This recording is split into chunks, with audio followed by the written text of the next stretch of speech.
Assalamu alaikum, shalom, shalom, hotep, Islam, alafia. What's good, family? We are back. We are back with another episode. That's right, episode number 35. Episode number 35. We are back. Come on in, come on in. Happy Monday, happy Monday. What's going on, family? We had some technical difficulties, but hopefully the brother can come on in and he can discuss with us nationality, sovereignty, Moorish science, Moorish American, and everything else. All right, so come on in. Waiting on the brother to tap in with us. All right, we waiting on the brother to tap in with us, and we're gonna get it started. We're gonna get it started.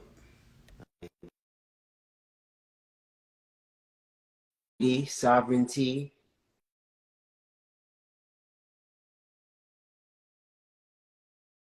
We're gonna be talking about Noble Jew Islam, can Ali. you hear me? Islam more. Praise Allah, praise Allah. Yes, sir. Yes, sir. All is truly well, my brother. What's going First of all, I'd on like with to you? say it's an honor and a pleasure always to be invited onto your show and to speak about the various topics that we speak about. I appreciate you giving not just myself, but the ideas of the Moorish movement platform. And it's always just good to tap in with you and talk to your viewers.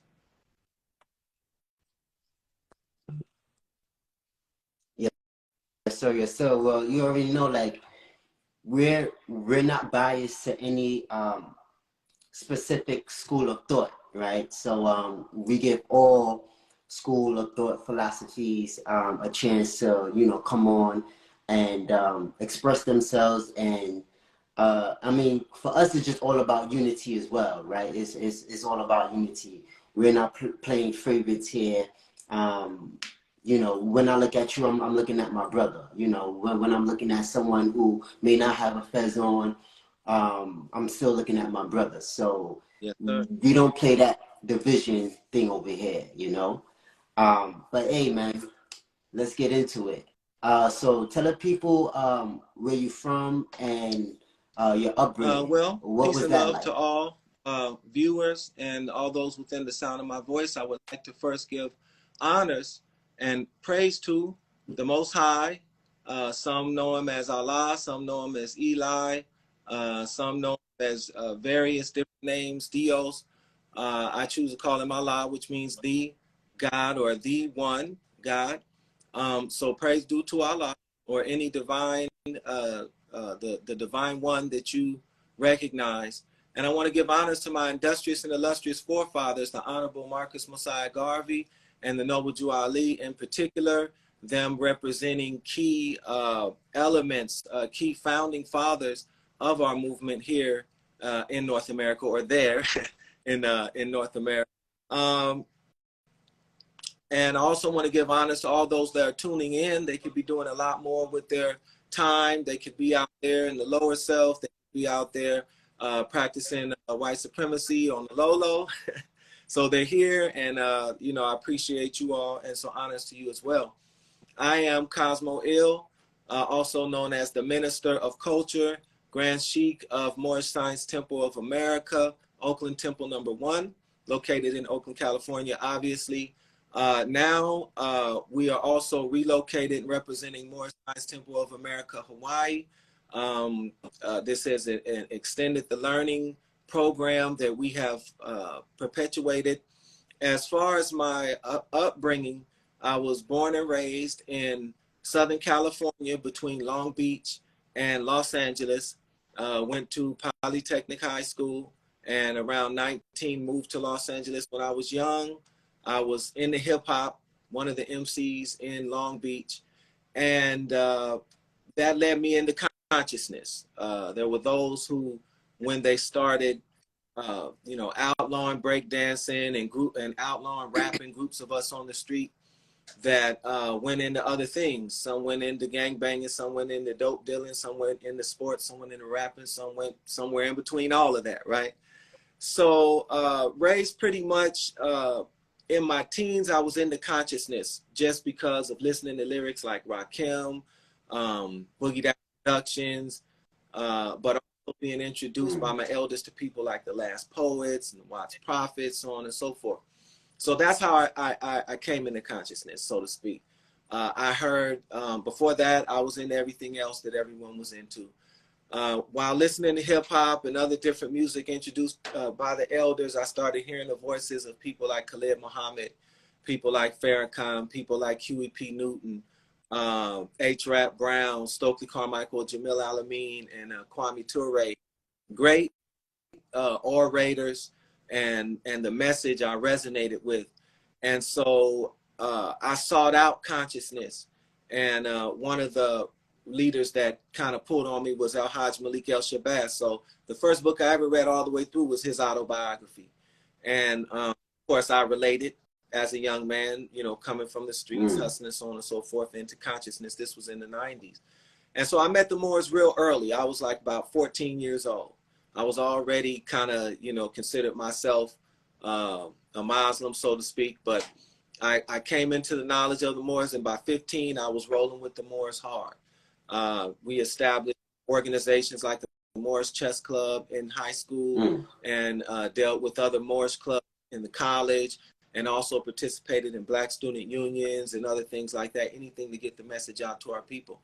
And so that was about almost 30 years ago. And after, you know, say around 30, I began to put together videos and start writing books. You know, I put the mic down, so to speak, and let, you know, my young ones and the youth do that. And I decided to start writing books, and a culmination of everything I had been learning at the time. So I've always been in the movement, various positions. It's been these last few years that we have tried to establish a lot of things in various cities. But as far as that, like I said, just like anyone else growing up, but coming into the consciousness early, seeking it out was, you know, I found the Moorish movement. I found other movements, but I found that the Moorish movement had something that I saw, at least the other ones didn't have. And that was a concrete solution to the situation that we're suffering here in the so-called United States.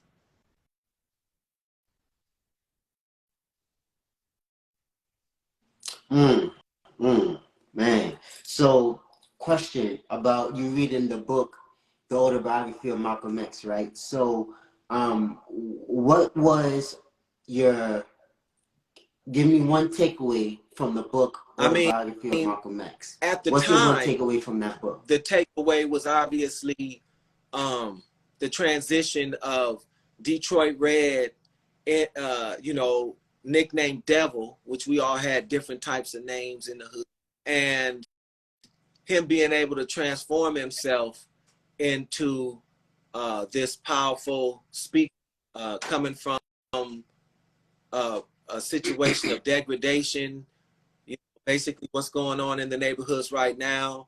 It was not too much different then. It's just a little bit more out there now. But, you know, hatred, slander, lewdness, murder, theft, prostitution, all of these things. And having enough willpower and fortitude to reject these things and raise himself up, and not only do that, but turn that energy towards helping his people. So that was the main takeaway, the transition from thug into a man. And after that, I started. So regardless what everyone say about, you know, Alex Haley, this, that, what I took away, you know, was I can transition. I can be more than what I am or what I was at the time.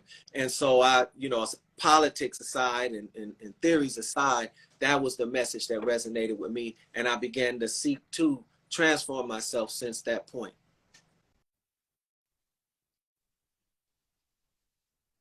Right. No, you answer that beautifully, because a lot of times, you know, with Malcolm X's, with, you know, Hugh P. Newton's, these you know, African Mhm. black leaders that we tend to look up to, we don't see the life that that they had. We don't see the disciplinarian actions that they had to take in order to be successful. We don't see the man behind the scenes. We just see the man and the woman in front of the mic delivering a good speech. We just see the man or the woman in front of the mic,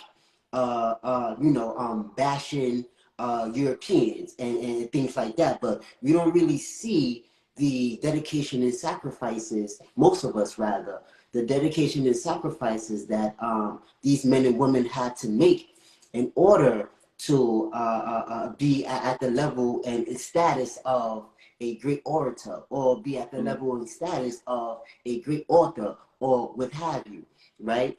So as you just mentioned, that transition that he had to make, again, that wasn't just an overnight thing. No, Brother Malcolm had to be disciplined. He had to have vision. He had sacrifices he had to make in order for that transition to be successful. So speaking of the Moorish Science Temple, right? You grew up in California, and you said that you decided to go into the Moorish Science Temple and become a member and so forth.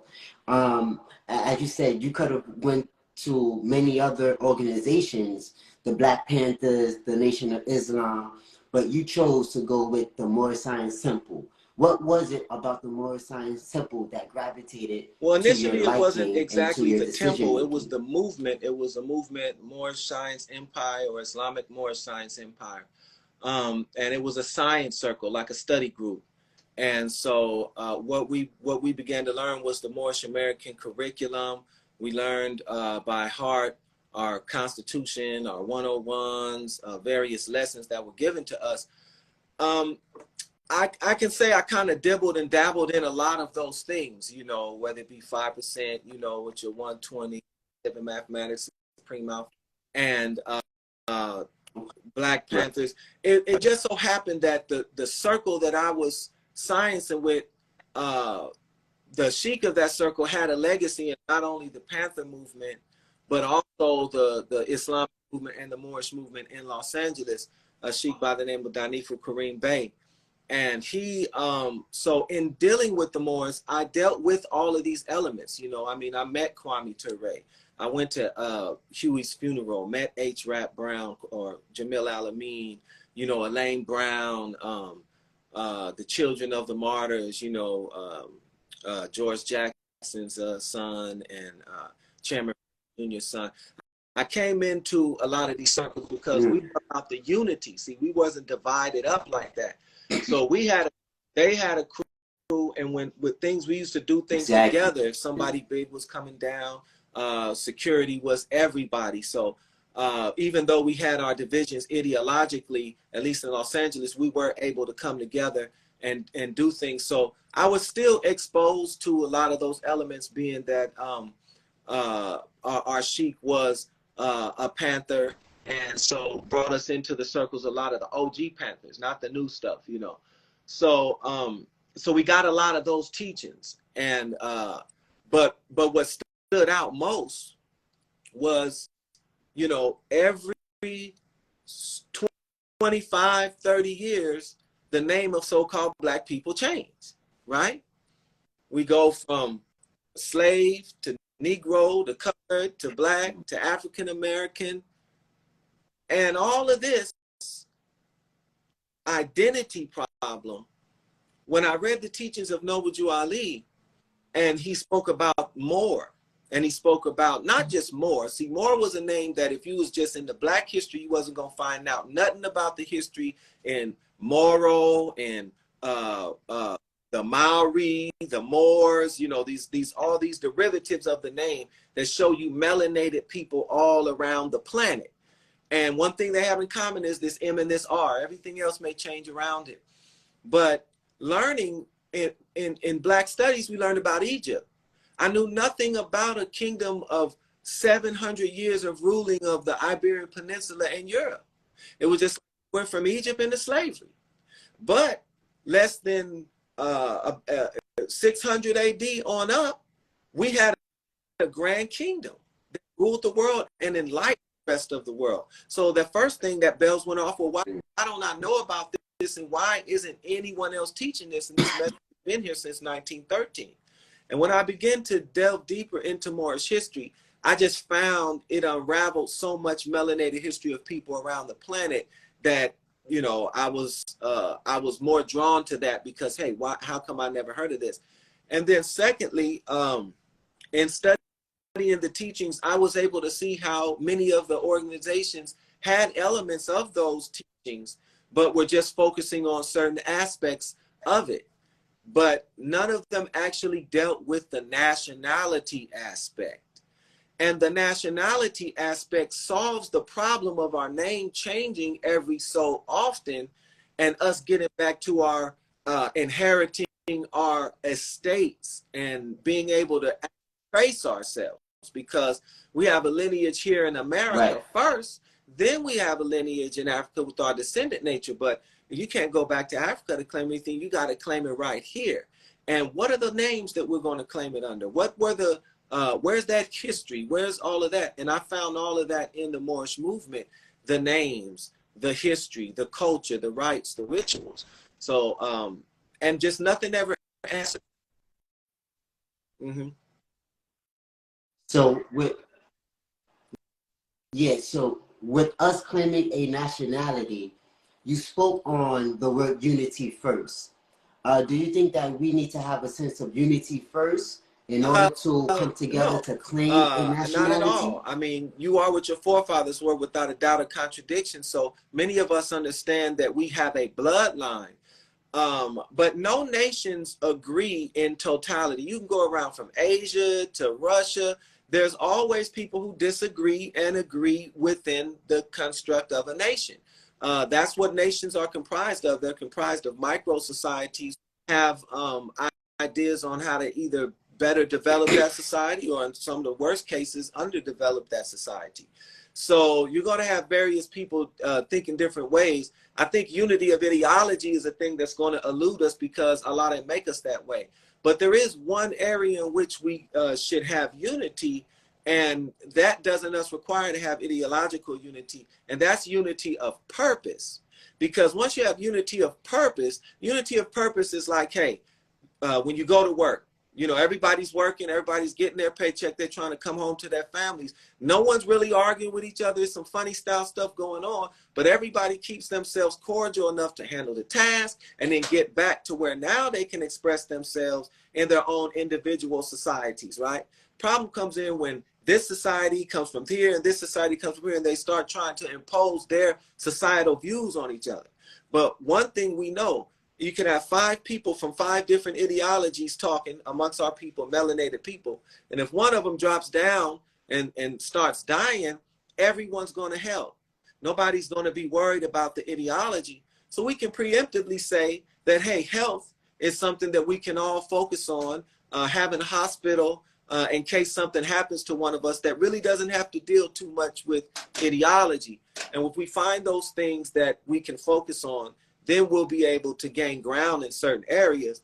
Until then, it's always been up to the micro society, starting at the family and then larger communities, to actually prepare those community members with what they need to be productive members in society, and also to be have the type of moral fortitude that's needed to keep a society from falling into moral decay and destruction.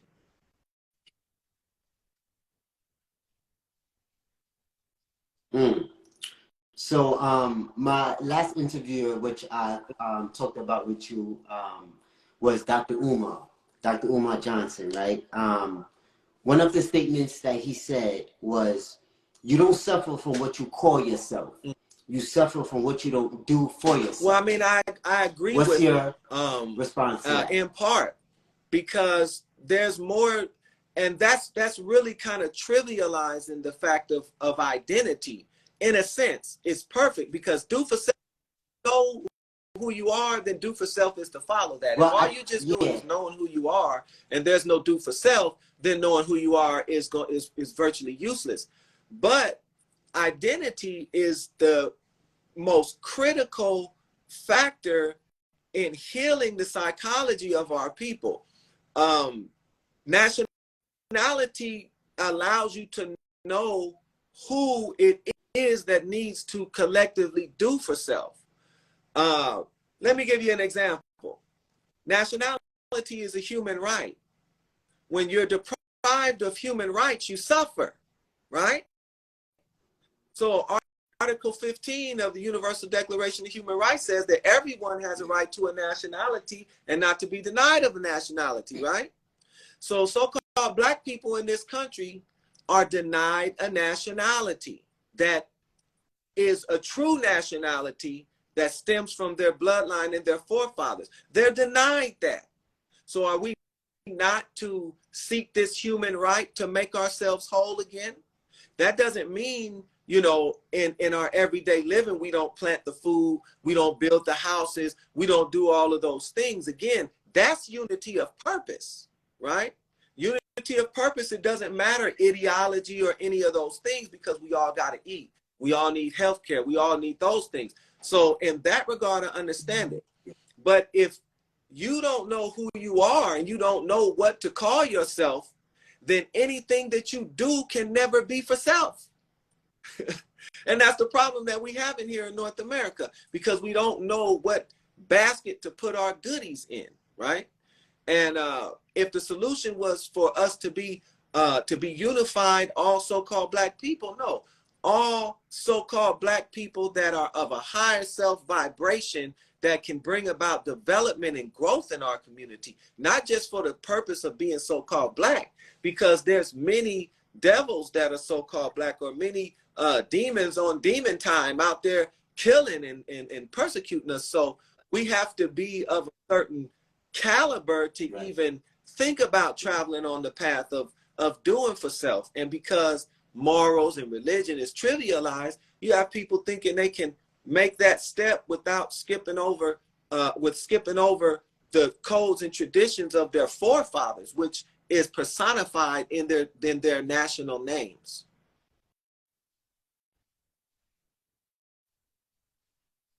Right.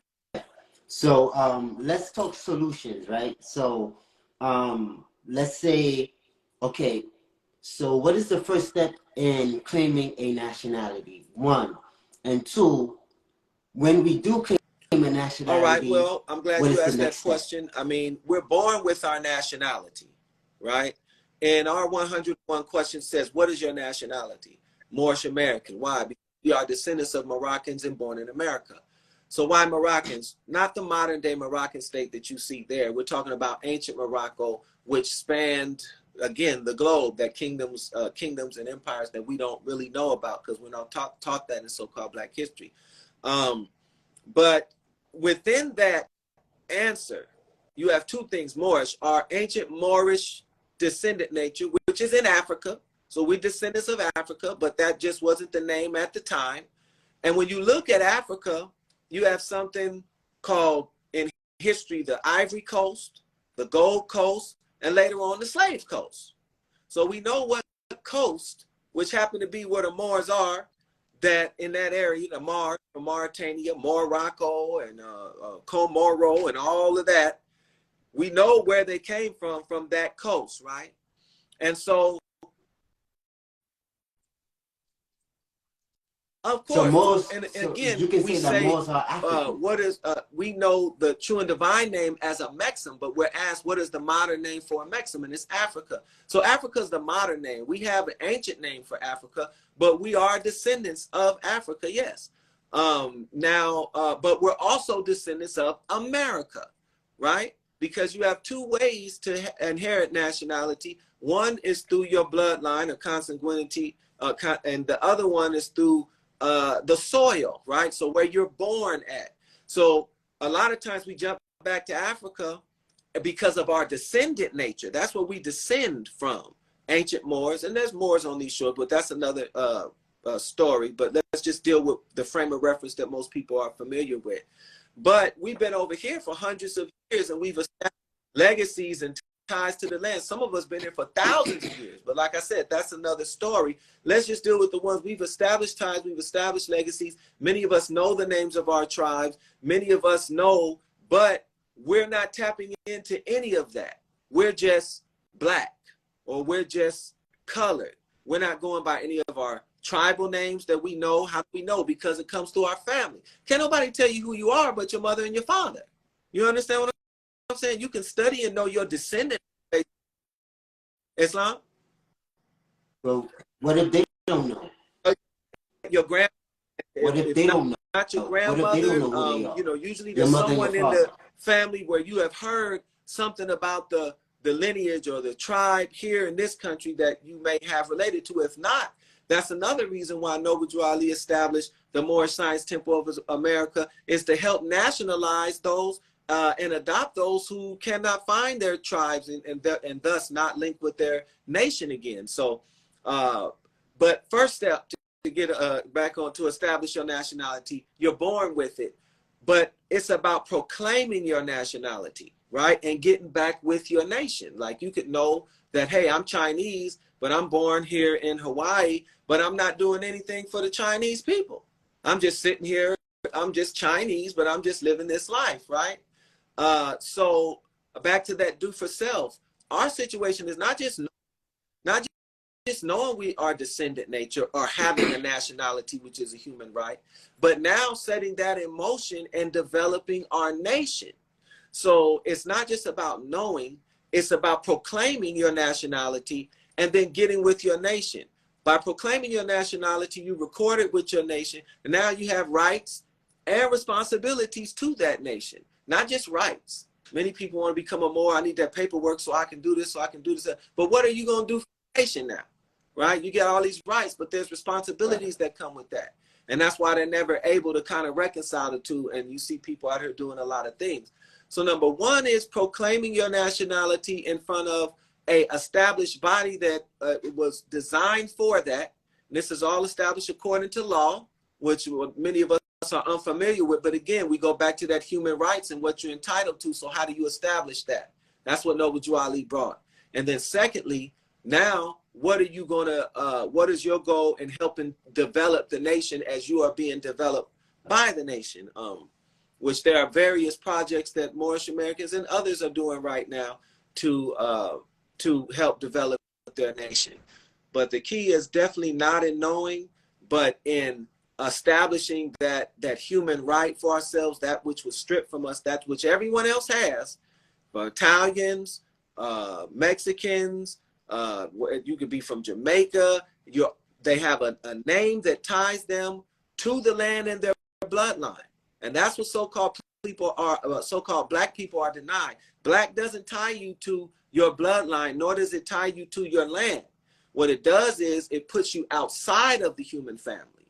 So anytime you're outside of the family, then now you're subject to abuses and you're subject to all manner of things. So the family, the nation is the family.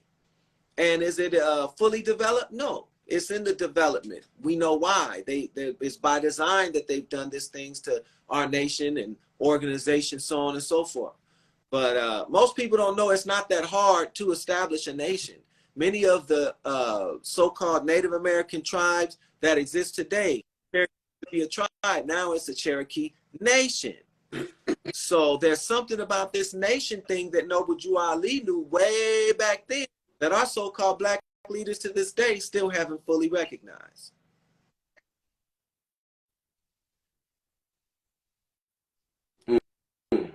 And so now, let's say after we proclaim our nationality, as you say, which is a born-given right, what would you say is the next step? So again, get with your nation, and through your nation, you establish your rights and responsibilities. If you look and say, let's take the so-called U.S., for example. Not everybody in the nation has the same status.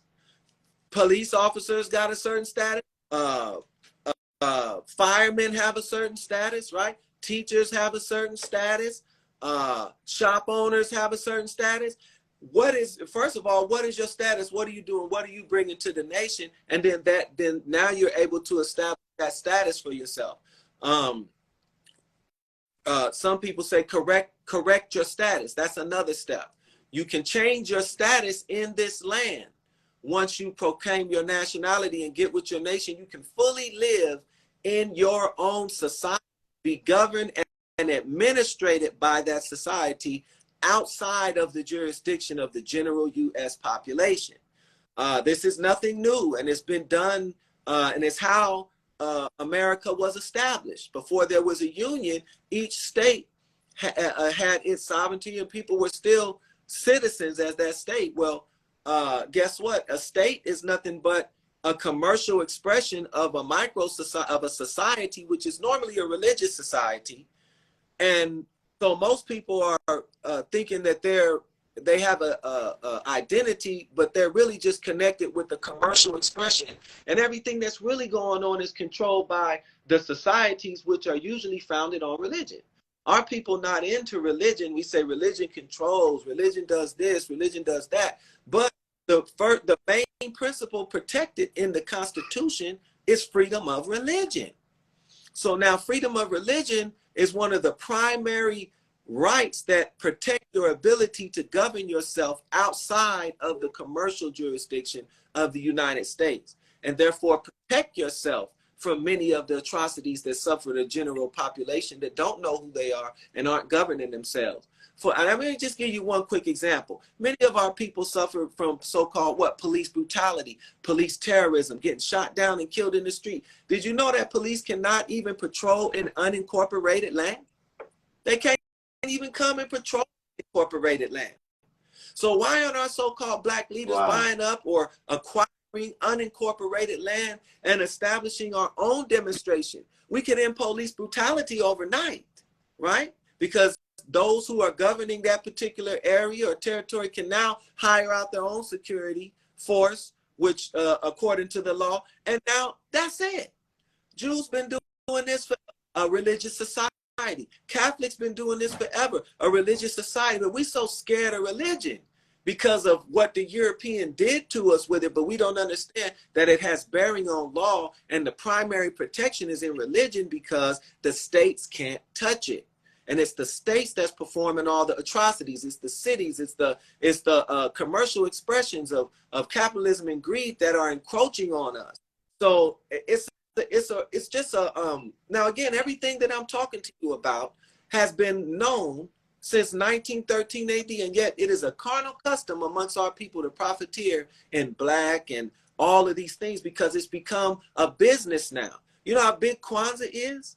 Kwanzaa is American holiday now, right? So but what if, just what if, I'm not saying, just what if Kwanzaa wasn't cool?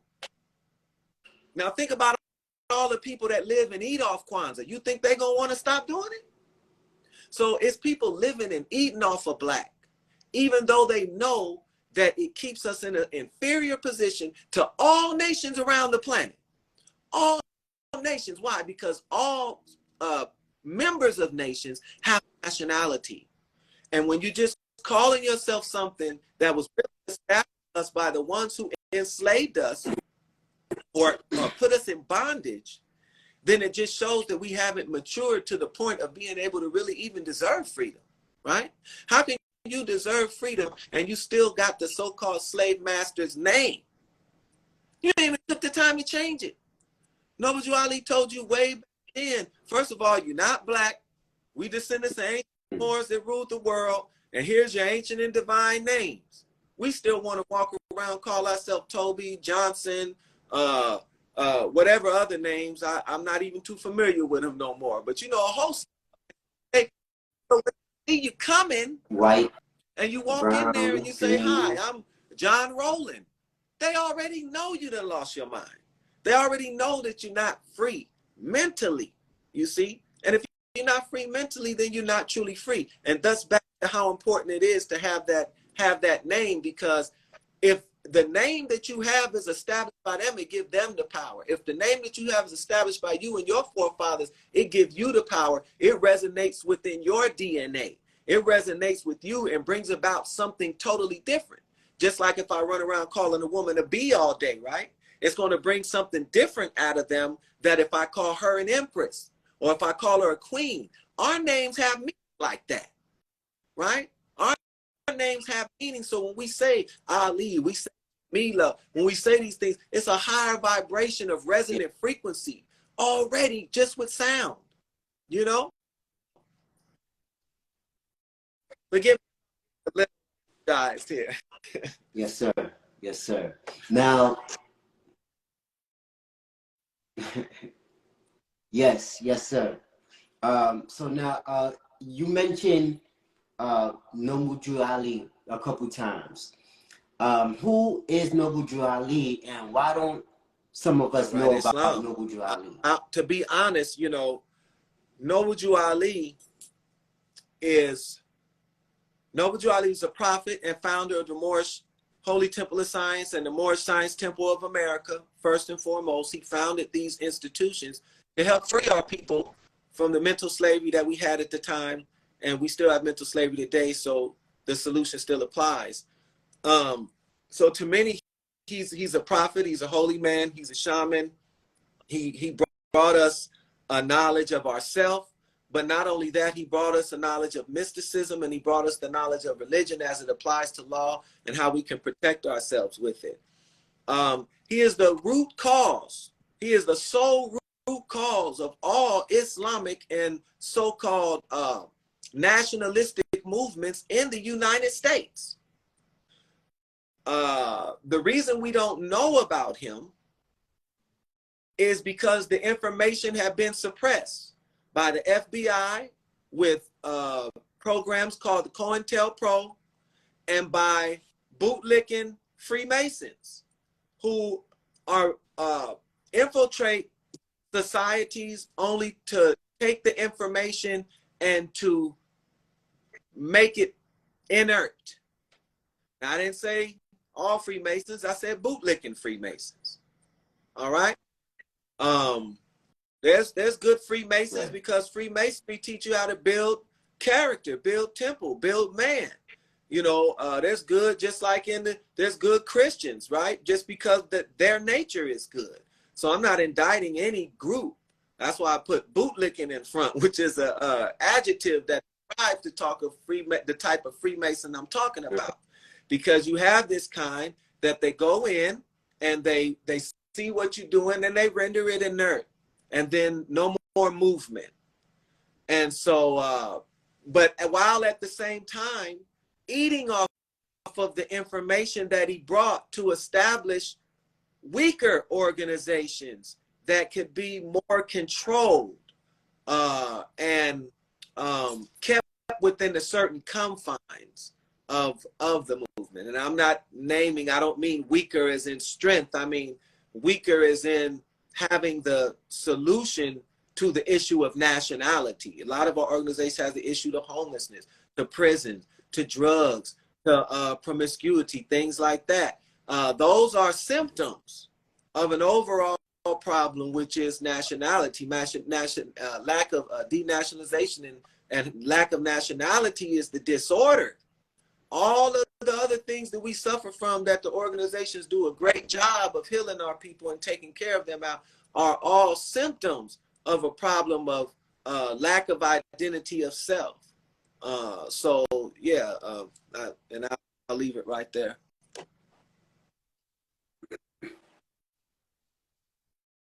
Yes, sir. Yes, sir. Yes, sir.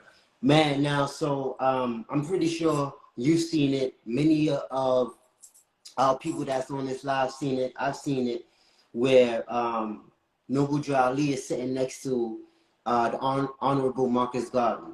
Now, I've heard that from some people that's not Noble Drew Ali sitting next to Marcus Garvey in that car. Is that Noble Drew Ali? One, and two, how close was Noble Drew Ali? You know, a lot of people Marcus Garvey may not like the answers that I give on that. You know, let's first just deal with the relationship. In our book, the Holy Quran of the Moorish Science Temple of America, not to be confused with the Holy Quran of Mecca, we follow that book. But the Holy Quran, the Moorish Science Temple of America, is a book which is to be read specifically orientating Moors into the mystical sides of all of the prophets in order to better understand all religious scriptures, including the Holy Quran of Mecca. And in our religious book, it teaches us that the closeness between Noble Jew Ali and Marcus Garvey is like the proverbial closeness between John the Baptist or the Harbinger and Jesus or Isa, as he's known throughout the rest of the world. So that's how close. Marcus Garvey was not from North America, all right? He was from the wilderness of Jamaica, like the Harbinger. And he came out of the wilderness talking that talk just like the Harbinger and warning our people and letting them know what they would suffer if they did not come together. Many people don't know there were strong Islamic elements inside of the Marcus Garvey movement. And at one point, Islam also almost became the national religion of the UNIA. However, Marcus Garvey said, let's keep it neutral. Many of the hymns possessed Allahu Akbar, meaning with God is great. There's a famous saying coming from Marcus Garvey that said something to the effect that that the so-called black man needed Muhammad with the Quran of economic change and development. And I'm paraphrasing something like that. And so we say that Noble was that likeness, the one who came in that likeness. And what he did was he established a nationality, our true and divine nationality, and our way of Islam and Islamism back to ourselves. Now, so there were correspondence between Marcus Garvey and Noble Jew Ali when Marcus Garvey was locked up. And so he is a forerunner for us. Marcus Messiah Garvey is a forerunner, and we honor him side by side with Noble Jew Ali. Noble Jew Ali then begins to be represented as a redeemer for our people, to redeem our people from their sinful ways. What sins? The sins of clinging to Negro, black, and color. Because when you're dealing with the world and nations, and even just the faith of whatever faith you come from, if you don't honor your father and your mother, it's like it said in the Bible, honor thy father and thy mother, that thy days may be long upon the earth land which the Lord thy God hath given thee. So no people who don't honor their forefathers and their foremothers with their names is a people that has respect on this planet. And so that's what Noble Jew Ali, we say we're a salvage nation because we could have went away, right? There's many places you can go out in the earth and see nations and see their ruins and see what happened to them. We could died and never recovered from the advent of slavery. But Noble Jew Ali, being the root cause of all Islamic movements and so-called black nationalist movements, even though he didn't subscribe to the term black, brought us that which raised us back up, nation again. And so that's the significance of those two men. And hear the less about them because the European doesn't want you to know about them. If he wanted you to know about them, there'd be Noble Jew Ali Day. There'd be Marcus. No, they were demonized. Right. And when you look at them, you say, well, what were they demonized for? Right? Because if it's some type of immorality, then the European and what he did is the most immoral of all. Surely we can be allotted a taste of immorality to grow and develop, you know? So they demonize these people that have the solution so that it takes us longer to find the solution, or some of us may not even find the solution at all.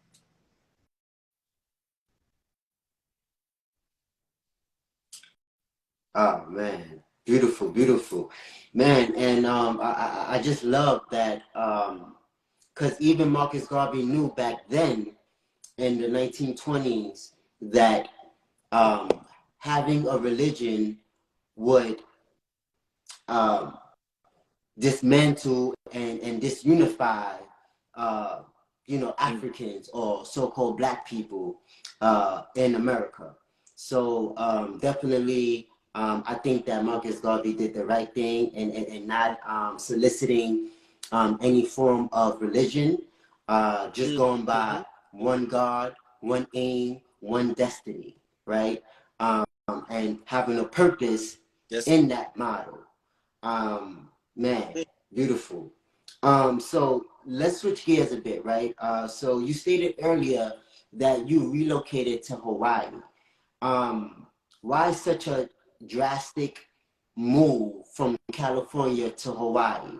And what was it about Hawaii Well, that you wanted to ones would be relocate surprised. to? It's not too much of a difference.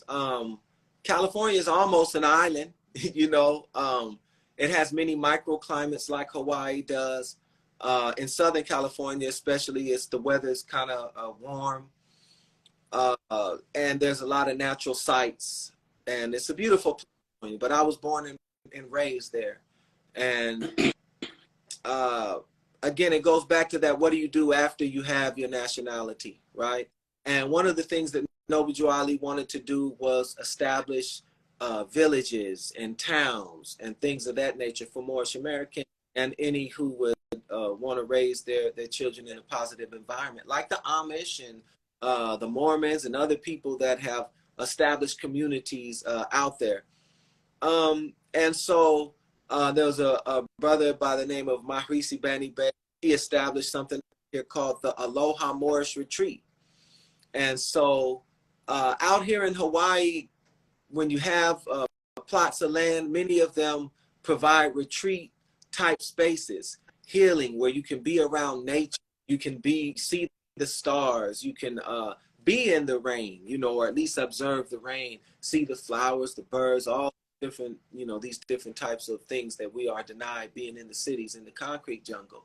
So I was offered some land in order to grow and to develop and establish, you know, farmhouse and bungalows for families to be able to come and stay for extended period of time and experience Moorish village life, experience the rites, the rituals, the healing, and just being around nature itself. The environment itself is healing. So we need to establish micro societies and again govern ourselves. So it's an experiment at governing ourselves. It's not just me. There's other families. There's other people involved, like we were discussing earlier, similar to Hereafter Homes. It's a similar situation like that. Only it's established in the beautiful land of Hawaii. Why Hawaii and the Big Island Hawaii is because of its indigenous spirit, the love for indigenous people here. When you come and you be your indigenous Moorish self, wear your clothes, it's honored and respected. And regardless of what it may be a U.S. possession, but it's an island in the Asian Pacific, and so it has its own distinct culture and its own distinct vibration. Hawaii has long been known for the aloha spirit, and it rings true. It's not European dominated. It's more Asians here than anything else. So the attitude of the Europeans is definitely a lot more humble.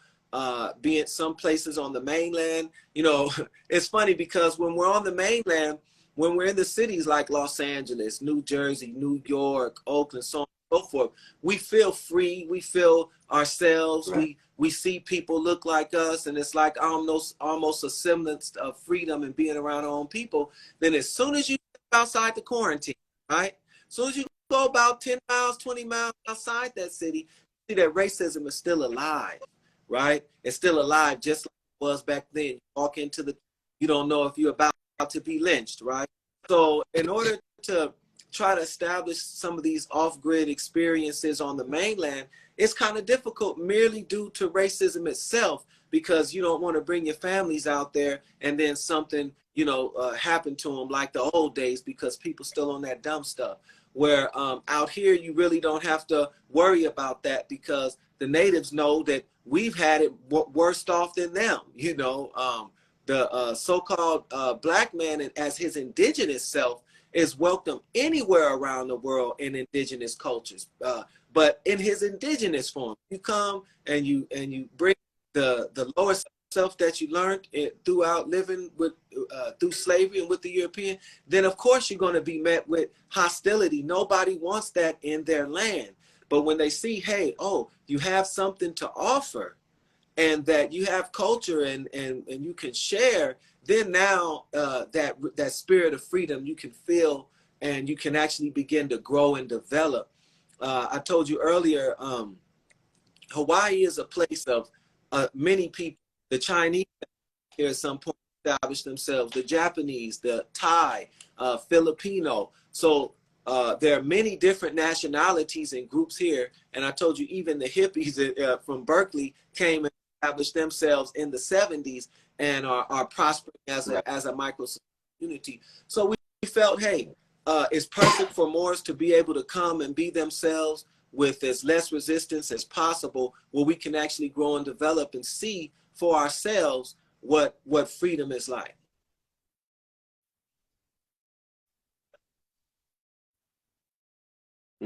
Wow. And so you were saying that you're living a more of a nature nature kind of living in Hawaii. And if so, what, like, how is that living in like nature as opposed to living in like the city? I know you're living amongst trees. It's much spacious, right? It's not much tall buildings and everything like that. So if you could talk about like the distinction between Islam, yeah, living in you nature know, as I opposed say to living in the city. we're living. You know, in the city, living means something else than when you're out in nature. It's off grid. So we get our water from the sky, you know, or from the well, the pumping areas. We have solar, right? That is light. So we're not paying electric bills. We're not paying water bills. We have established a minimalistic lifestyle, meaning, you know, where it's a tiny home. So it has everything, but it's not a big wide home. When you're in the mainland, when you're in the city, you build homes to be inside. But here you build the space that you need to be inside when you need to, be able to sleep, be protected from the elements. But it's all about being outside, you know. When you're living off the grid, your life consists of doing for self. And so really living, you know, still go out to the city and we vend, you know, you go outside, vend, you come back, you make your money. So it's a whole it's a great lifestyle change and shift. One thing I would say is you have to be able to earn your money. You know, we earn money or barter with our crafts. You know, we deal with crystals and our gemstones, jewelry, shea butter, and stuff like that. So you kind of, but there's various jobs, and out here they need a lot of teachers, various things that you could do out here to work. But to make it it's really a holistic lifestyle. It's about providing for yourself from your God-given talents, then building the structures your own self, living in those structures. And more importantly than that is planting the food, turning it into a food jungle so that now it's totally self-sustainable. It's not just about living, but it's about self-sustainability, because self-sustainability is true freedom. Why? Because that's your independence. That's you not depending on anybody. We don't depend on any sun for light, morning and night. We don't depend on anybody for water, but nature from the sky. We don't depend on mortgage or rent or anything like that. So it's a liberating experience. And then just being able to wake up and walk right outside and you're in the forest and hear the sounds and experience life. We're actually living in nature, you know, thunderstorms. We just had the volcano just went off a few weeks back, and we could see the volcano from right outside the door. We had a sonic boom through, the lightning struck so close and shook the whole house, you know. Where are you going to experience that, you know? And so, yeah, that has its little things that you experience. But for the most part, being able to just get up, live your life, handle your business, deal with family, and depend on what the Most High gave you is that's where I think that's where we're all trying to be at some point.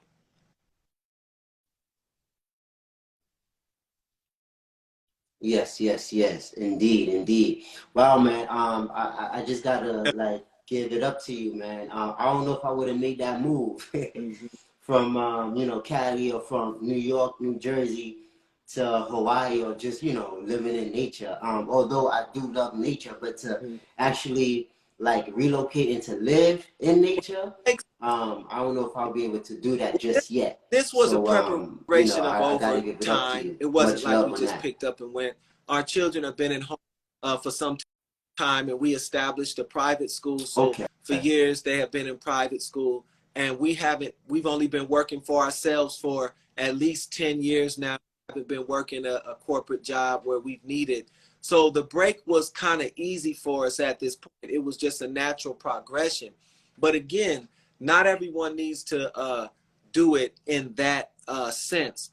But self-sustainability is the key, because when you're in those cities, I mean, look, you know, what's going to happen in those cities? You know, it's just like during COVID time. COVID was one of the main things that pushed us over the edge into, because you're not only just out in nature, but you're in unincorporated land.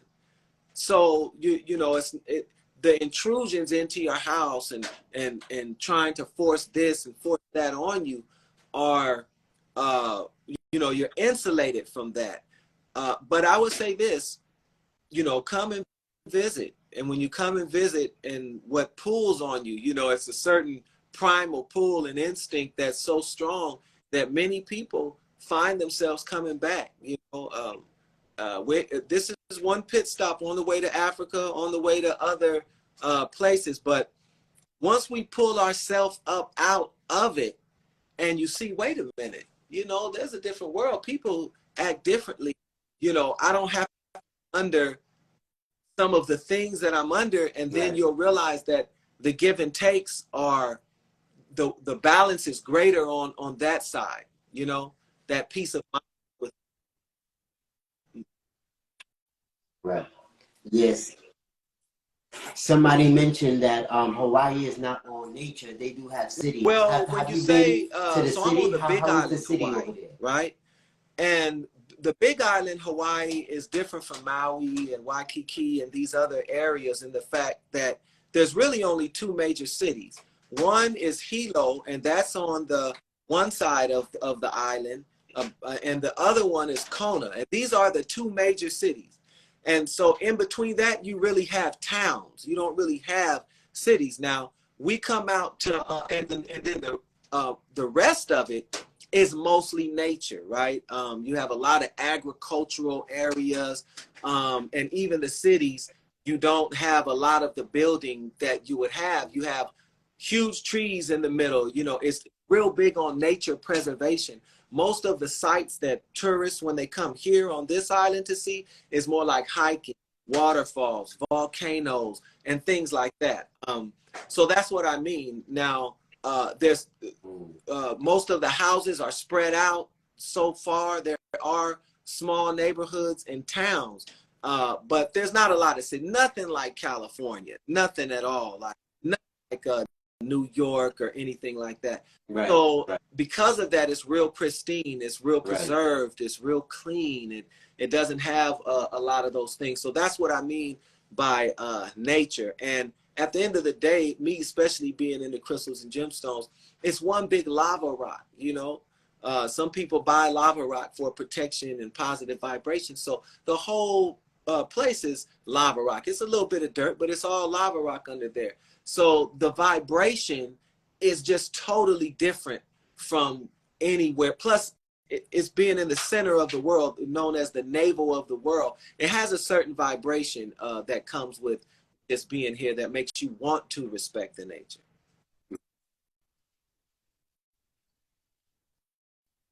Yes, yes, yes. Family, if you are now tuning in, subscribe to our YouTube channel, DTR 360 Books, to see this full episode. Subscribe to the YouTube channel, click the link in the bio to see the full episode of this interview. Oh man. So beloved, before we leave and depart, you're also an author. So tell the people some of the books that you've written, and what was your favorite book Yes, that I you've written? started writing, they maybe 15, probably 15 years ago, 2000, maybe 10, 2013 or something around there, about years probably. The first book, I'm kind of proud of all the books. Um, my first book, the editing I had a lot of editing issues with that book, but it's still my favorite book, and it's a reference book because I put a lot in there. It was just like a lot of just information, random stuff. So it's more like a reference book. It's not a read all the way through, and that was more what they didn't teach you in Black History class.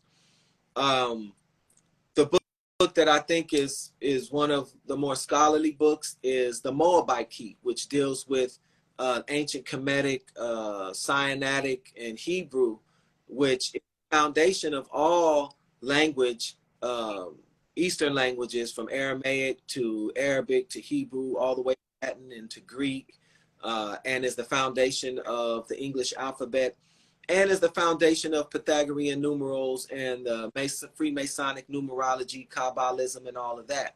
So that book is, I'm very proud of that book because no one from our community was writing about these things. Coming up in the 90s, everything was about Kemet, and if it was Semitic, then it wasn't so-called Black enough.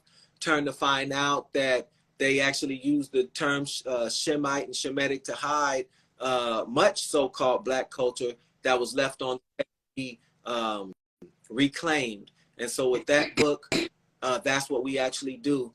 And then more to Kemet until now, the phonology, the etymology, phonology, morphology, and semantics of the word moor. Because many people say, well, what does that word moor mean? Is it just limited to Morocco? Are we saying we just come from the pale Moroccans that you see over there today? And come to find out that this word moor goes all the way back to the walls of the pyramids and makes itself into modern day English via Latin through the Greek alphabet, or I should say not Greek alphabet, but the Indo-European language. It comes from Kemetic through the Greek, Indo-European languages into Latin, and then finally into English. English is nothing but anglicized Kemetic, or what you might call Moabite or Hebrew. All the letters and things are the same. They just put it on a different angle. So there's a lot of mysteries solved and exposed in that book, and one can find themselves. But Mer to Moor goes into the phonology, morphology, semantics, and it won of a lot of etymological awards on. You can Google it, best etymology, best-selling etymology, and so I was surprised about that. But it just shows how potent the information is and how people are interested in learning about this word more. And they're available at Amazon. They can just look up Cozmo, Cozmoel, Cozmoel, books on Amazon, and of course DTR Books 360. And you can find, I have about 13 books. Some are larger than others, some are small, but guaranteed after reading each of them, you're going to have some knowledge yourself that you didn't have prior to reading it.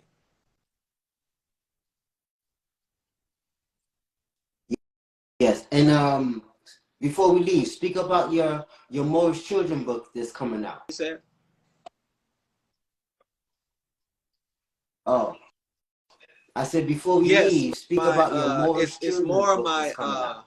My Moabites on my Empress is coming out with a Moorish American children book that takes deals with the alphabet from A to Z, introducing Moorish American concepts. It's for all readers.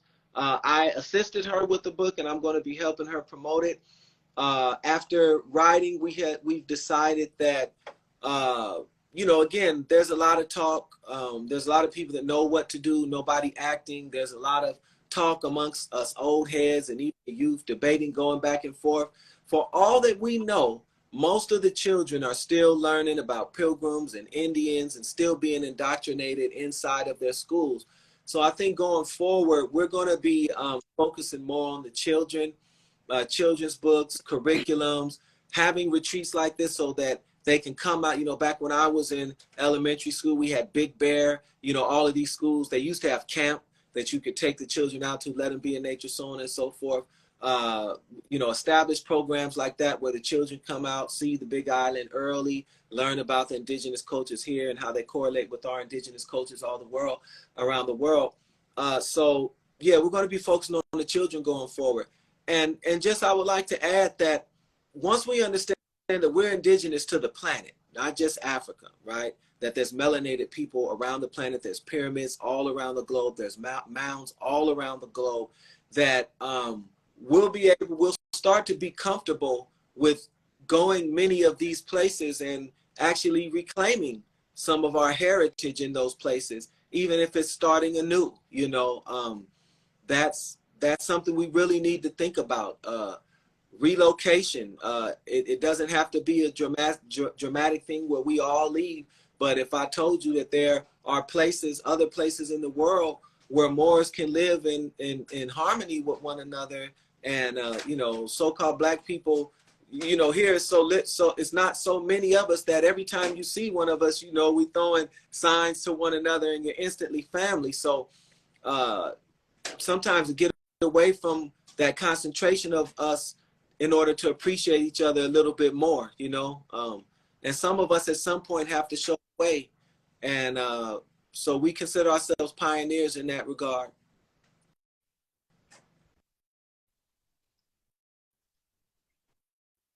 Yes, yes, indeed, indeed. Man, brother, every time we talk, every time we build, I just learn something new. So I give thanks. I give thanks for your knowledge and your wisdom. I give thanks for your time and your energy. And I give thanks for all that you do for the community and for the Asiatic people on this I just entire want to globe. return So I that appreciate appreciation you. also Any to last you, words, Ak? my brother, for all that you do. Literacy is very important for our people, and again, it starts with the children. So that's the most important thing. You've already ahead of the game. I would just you know, ask our people to start really asking themselves some serious questions, because we've been knowing what to do for a long time. But when are we actually going to do? You know, when are we actually going to act? It doesn't take many of us to Right. act. So we have to start acting outside of the United States mainland dynamic or dichotomy, because you know, as I went driving through the streets of Oakland and stuff, you know, you just see these makeshift candles on the corner, and it's throughout every city. Our children are dying in these cities. You know, some live and die on the block. They don't even see outside their block. You Mm-hmm. know, traveling broadens horizons, so we need to Right. start traveling out more, seeing what's going on in the world, seeing our ancient monuments, and really thinking about, even if we're not relocating totally, having bases other places so that we can share with our brothers and sisters that are still on the continental United States.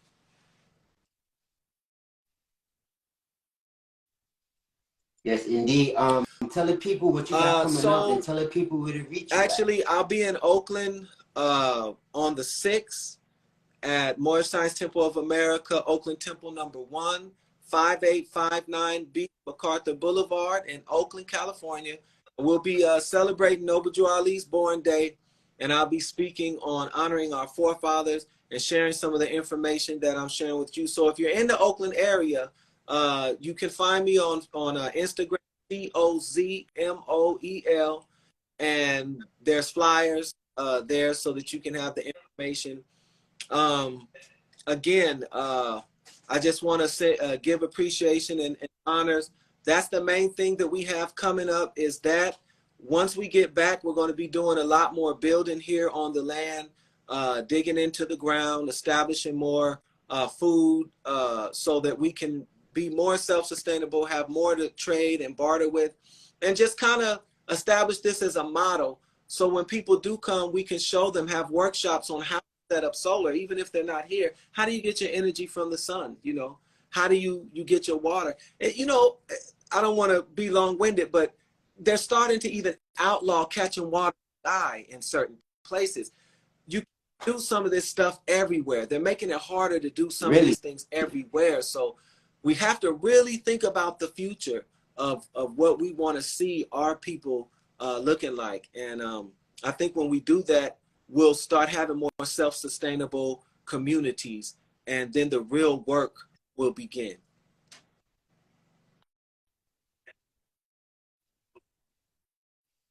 Yes, yes, yes, definitely, definitely. We must be solution oriented. We must be action oriented. It's not enough to just know. I say that all the time. For the people who follow me, I say that all the time. Um, that true knowledge, applied knowledge is true power. I say that all the time. That applied knowledge is true power. So again, we must look to, yes, read, learn, gain the wisdom, but after that, apply it, execute it to your daily life. That's where you'll see true change, is when you actually put use of what you already know, or what you just done learn. So it could be each one teach one, or it can be actually being in the field and getting your hands dirty and doing the work. So that's what we have Praise to do, people. Allah. Again, Aki, I thank you for, yes, yes, alhamdulillah, alhamdulillah. I thank you for all that you do, Ak, and hopefully, we Inshallah. can see each other soon, Forward to inshallah, in pressing the hands with you, my physical, brother. And I in the trust we meet physical. again So, soon. Peace and love to everyone out there. And if you're in Oakland, I hope to see you. Come through. Peace and love. yes, yes. Oh, Assalamu unto alaikum. you, Shalom, beloved brother. shalom.